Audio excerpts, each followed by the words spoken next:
क्रांतिकारी जोहार जोहार। आज आम्ही पालघरला विशेष कामासाठी आलो होतो। तर काम म्हणजेच की आज जे महाराष्ट्रभर जो विषय सुरू आहे तो म्हणजे धर्मांतर, आणि या धर्मांतरांमध्ये उलगुलान ब्रिगेडचा हा जो प्रयत्न आहे हा जवळजवळ खूप प्रकारे सक्सेस आहे। अनेक केंद्रांना मी व्हिजिट दिल्या, सगळ्यांना आम्ही ताकीद दिलेली आहे, बरेच जणांना। परंतु या जिल्हा प्रशासनाचं असं म्हणणं आहे की बाबा हे कायदेशीर आपण हा याच्यातला प्रॉब्लेम सॉल्व्ह करण्याचा प्रयत्न करू। तर आम्ही आज त्यांना पत्र दिलेलं आहे, जिल्हाधिकाऱ्यांना पण दिलेलं आहे, त्याचप्रमाणे SP साहेबांना पत्र दिलेलं आहे आणि मुख्य कार्यकारी अधिकारी यांना पत्र दिलेलं आहे की धर्मांतर ख्रिश्चन मिशनरीचा हा जो धुमाकूळ पालघर जिल्ह्यामध्ये हा त्वरित थांबवा। त्यांची प्रार्थना स्थळे, या स्थळांना गृह शाखेची परमिशन लागते, महसूल खात्याची परमिशन लागते, त्याचप्रमाणे पेसा ग्रामपंचायतचा ग्रामसभेचा ठराव लागतो।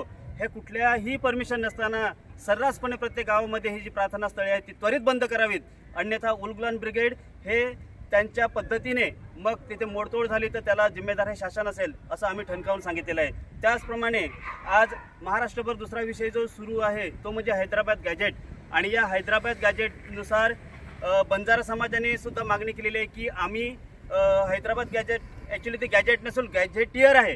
गॅजेट हे राजपत्र असते आणि गॅजेटियर हे ते संस्थान जे होतं तो जिल्हा होता, त्या जिल्ह्यापुरती मर्यादित होतं, आणि त्यांनी केलेली मागणी किंवा सरकारने काढलेला JR हा संविधानाला लागू नाही, संविधानानुसार नाही।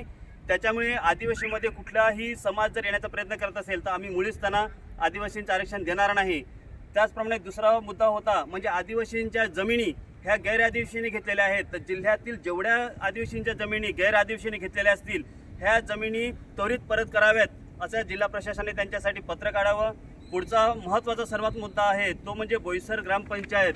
ही बोईसर ग्रामपंचायत ही पेसा ग्रामपंचायत आहे, परंतु ह्या ग्रामपंचायत नगर परिषद करण्यासाठी आजूबाजूच्या 7 ज्या ग्रामपंचायती आहेत या 7 ग्रामपंचायतीला घेऊन ही नगर परिषद बनवण्यासाठी पत्र या लोकांनी काढलेलं आहे। आणि त्याच्यामध्ये 3 ग्रामपंचायत म्हणजे बोईसर, पास्तळ आणि बेटेगाव ह्या 3 अनुसूचित क्षेत्राच्या आहेत, म्हणजे पेसा आहेत। आणि पेसा क्षेत्रामध्ये असलेल्या ह्या ज्या ग्रामपंचायत या ग्रामपंचायतींना मात्र संविधानाच्या कलम 243 म नुसार अनुसूचित क्षेत्रामध्ये ग्रामपंचायती ज्या आहेत त्या ठिकाणी त्यांना नगर परिषद करता येत नाही। आणि त्याचप्रमाणे हे जे 73 आणि 74वी संविधान दुरुस्ती झाली त्यामध्ये सुद्धा ह्या नगर परिषदेला अनुसूचित क्षेत्रापासून बाहेर ठेवण्याचा त्याच्यामध्ये तो कायदा आहे। आणि म्हणून बोईसर ग्रामपंचायत आणि आजूबाजूच्या ज्या 7